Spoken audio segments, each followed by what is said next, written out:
Mark and Jane arrived in Edinburgh, they discovered that Mark had left his camera on the train. At the Lost and Found office, he has to fill in a lost property form. First, you have some time to look at questions 1 to 4.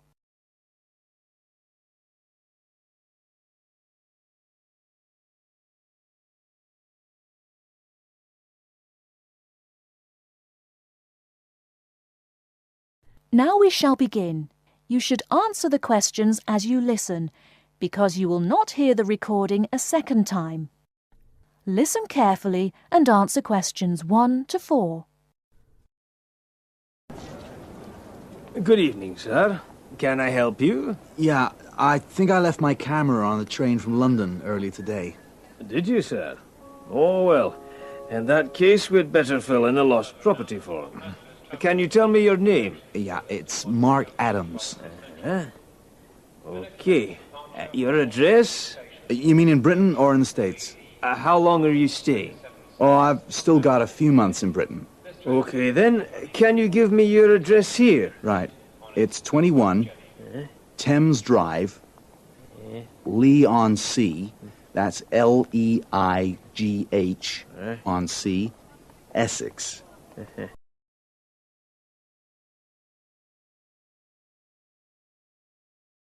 Before you hear the rest of the conversation, you have some time to look at questions 5 to 10.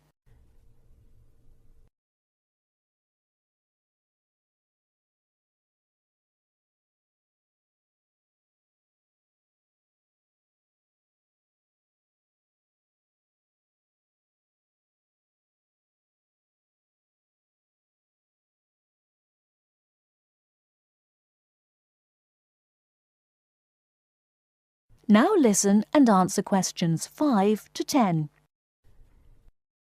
Do you want the phone number? Yes, I'd better have that. Okay, 0702 35211. Thanks. And you say it was a camera. What make and model? It's a Ricoh. Ricoh. How do you spell that? Ricoh. Okay, got that. Now, you say it was the London train. What time did it arrive in Edinburgh? At 4:55 this afternoon. Exactly on time. Well then, if we find it, sir, shall we phone you? No, I think I'll drop in the day after tomorrow to check up. Right you are, sir. We'll do our best.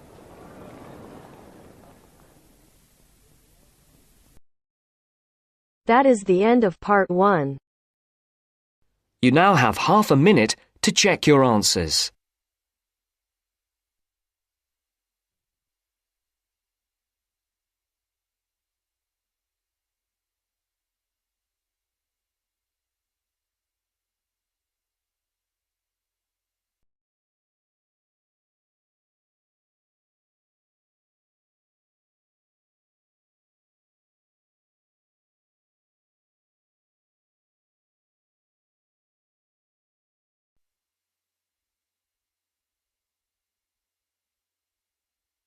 Now turns to part 2.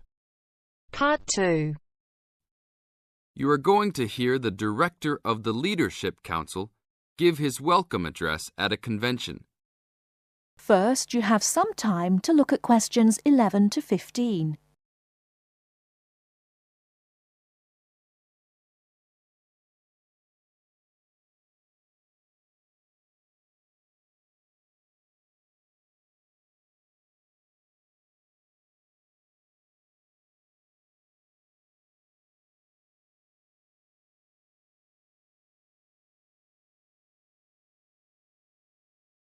Now, listen carefully and answer questions 11 to 15.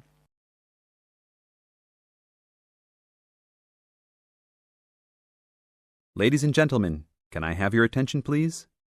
Please find your seats. Snacks will be available all day long. Thank you.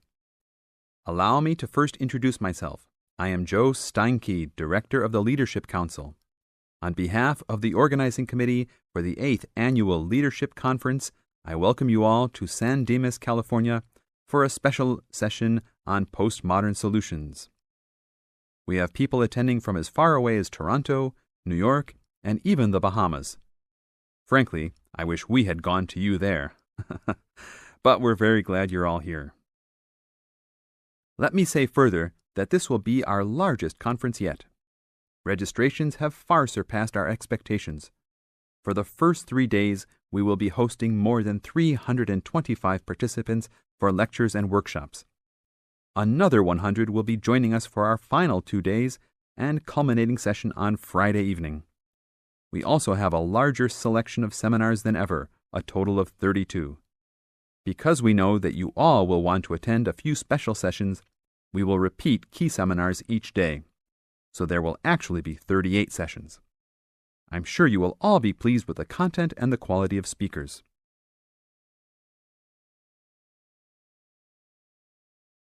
Before you hear the rest of the talk, you have some time to look at questions 16 to 20.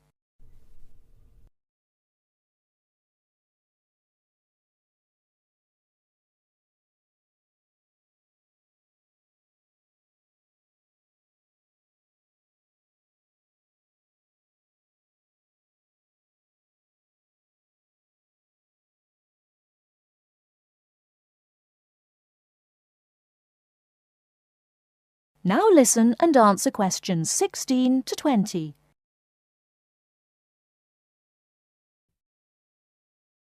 Now, for those who have opted not to take part in our bag lunches, there are a number of places nearby that we can recommend.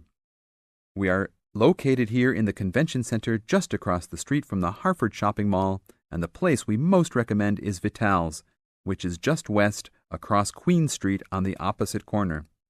Please be careful crossing both streets, however, as we don't want to lose any participants.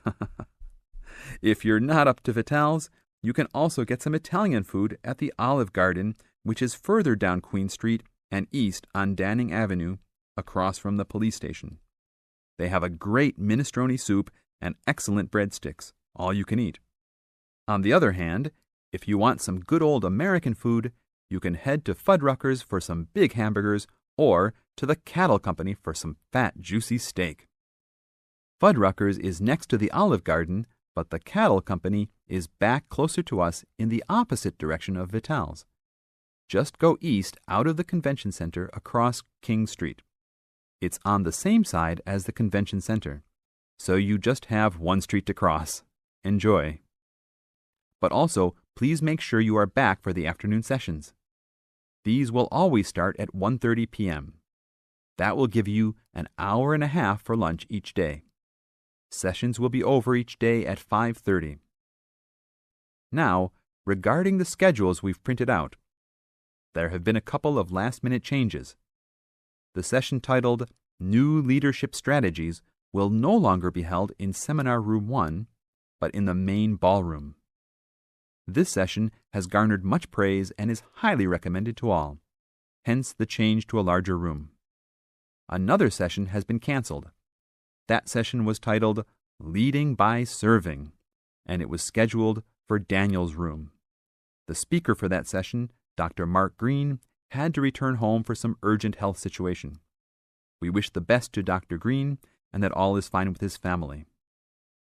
Finally, the session titled Using the Arts and Media has been changed to the second lounge room, Lounge 2. Please show up promptly for sessions and sit towards the front of each room so that all seats can be utilized. Also, turn off all pagers, beepers, and cell phones. Drinks and snacks will be provided outside each room, but please be careful at your tables. Enjoy the conference. That is the end of part 2. You now have half a minute to check your answers.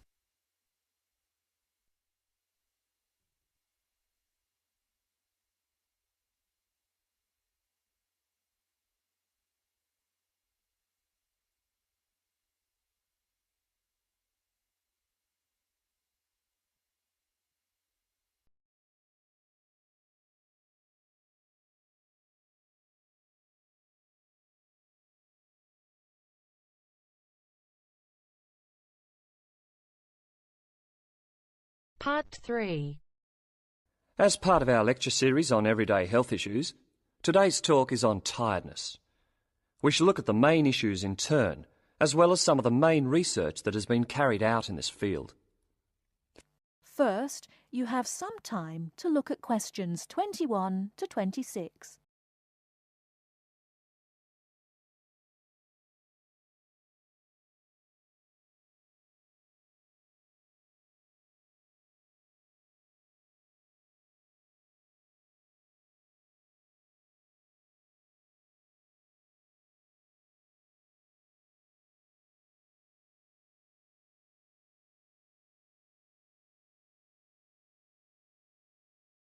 Now listen carefully and answer questions 21 to 26.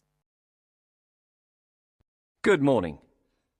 As part of our lecture series on everyday health issues, today's talk is on tiredness. We shall look at the main issues in turn, as well as some of the main research that has been carried out in this field. Firstly, it is clear that tiredness is on the rise. No official data exists on the rate of people reporting to doctors with recurring tiredness, but it's a very common complaint. Research suggests that people are not relaxing properly and often work when they do not have enough energy. Furthermore, products to boost energy are also on the rise. Sales of so-called energy drinks loaded with caffeine and sugar have grown by 23% over the last year. And this is not the only instance of an increase in products claiming to boost energy. Guarana, a herbal stimulant, can now be found in everything from chocolate bars to tea bags. Now let's examine what it is that's making people so tired. Dr. Liebhold, a Sydney GP, has done extensive research into this, and he believes that financial pressures, not taking holidays, and not having time off when you become ill due to fear of losing your job are all common causes.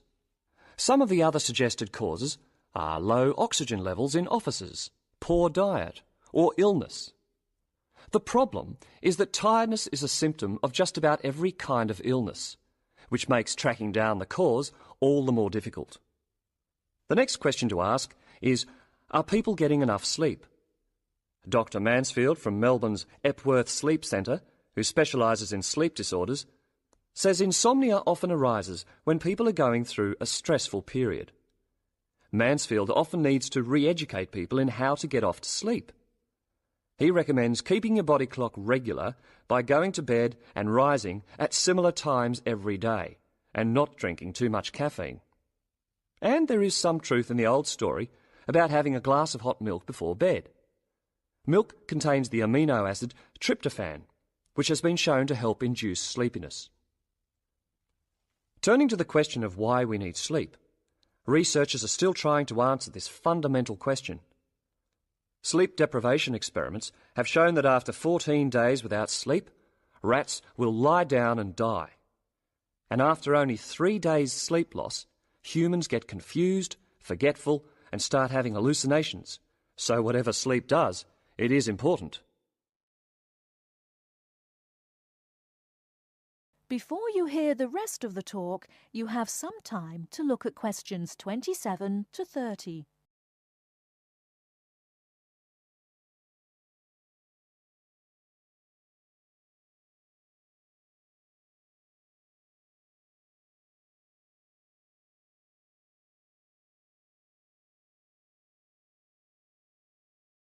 Now listen and answer questions 27 to 30. However, not all researchers feel the same way. Trent Watson of the Dietitians Association is not convinced by McMahon's theory, explaining that our bodies don't really like to burn protein as a fuel, so it doesn't really contribute to energy levels.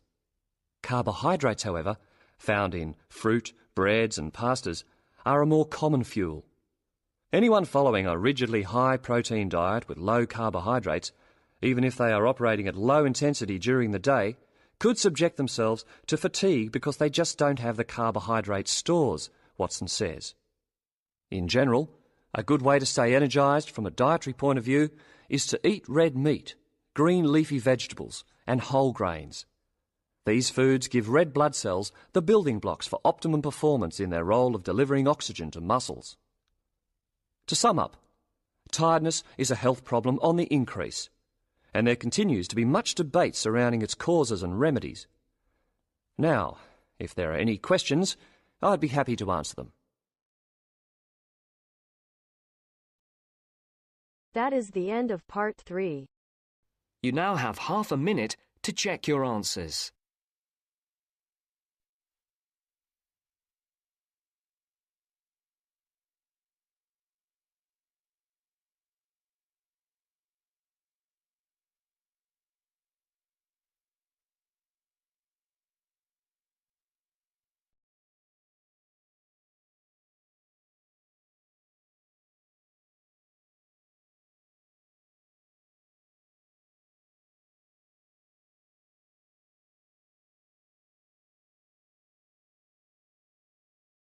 Now turns to part 4.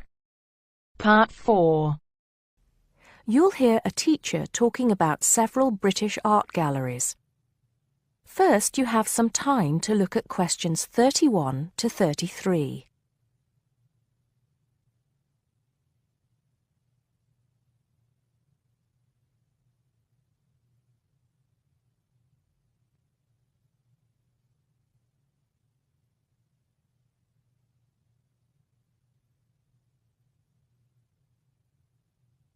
Now listen carefully and answer questions 31 to 33. Good afternoon. Welcome to the first class of V100 Art and History. The objectives of the course, as you will have seen if you've taken a look at the syllabus, include familiarizing yourselves with the vocabulary and language of art, learning about the basic elements of art and design, and finally, discussing historical periods as they pertain to art. The course will also give you the opportunity to visit some of the many galleries and museums that Britain has to offer. So, having said that, I'd like to spend the rest of today's class talking about 4 of the more important galleries that we will be visiting in the coming year. As most of you already know, or at least I hope most of you know, there are 4 Tate galleries in all. To begin, I'd like to tell you a little bit about the Tate Modern. Tate Modern is located in a very busy part of London called the South Bank. It's close to 2 world-renowned tourist attractions, St. Paul's Cathedral and Shakespeare's Globe Theatre. Now, interestingly enough, Tate Modern is housed in what was a power station built in several stages between 1947 and 1963. It was closed down in 1981 and reopened as a gallery in the year 2000. Tate Modern consists of 5 levels, with the Tate collection being shown on the 3rd and 5th levels. On level 2, the works of contemporary artists are exhibited, while level 4 is used for holding large temporary exhibitions. Since this museum opened, it has become a popular spot for both Londoners and tourists alike. And believe it or not, it doesn't cost anything to get in to see the collection displays.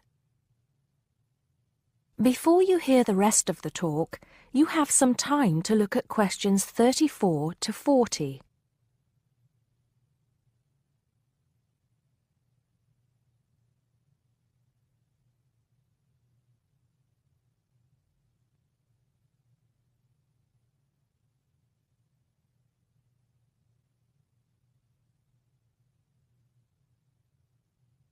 Now listen and answer questions 34 to 40.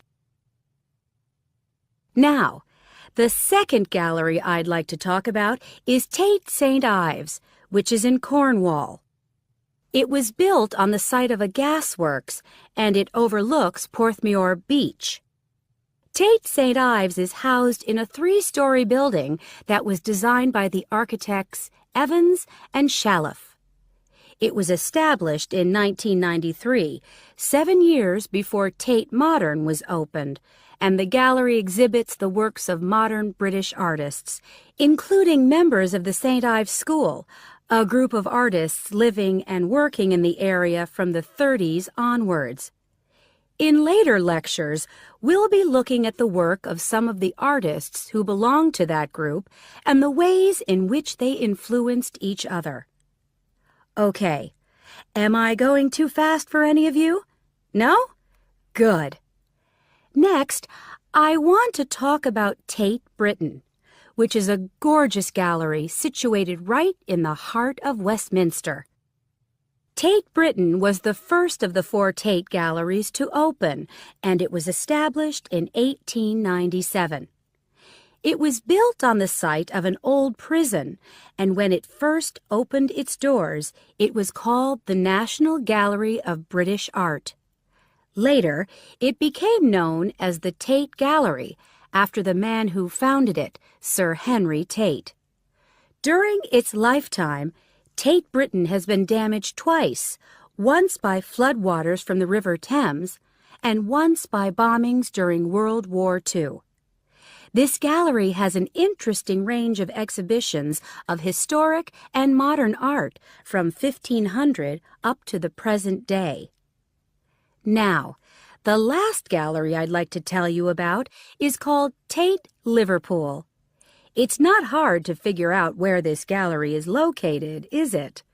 It was opened in 1988 to exhibit displays from the Tate collection, and it also has a program of temporary exhibitions. Tate Liverpool is housed in what was once a warehouse, and for some years it was one of the biggest galleries of modern and contemporary art in the UK. Well, that's a brief overview of just a few of the galleries we'll be visiting. I'd like now to look in a little more detail at what you can expect to see in each of these galleries, starting with Tate Britain. That is the end of part 4. You now have half a minute to check your answers.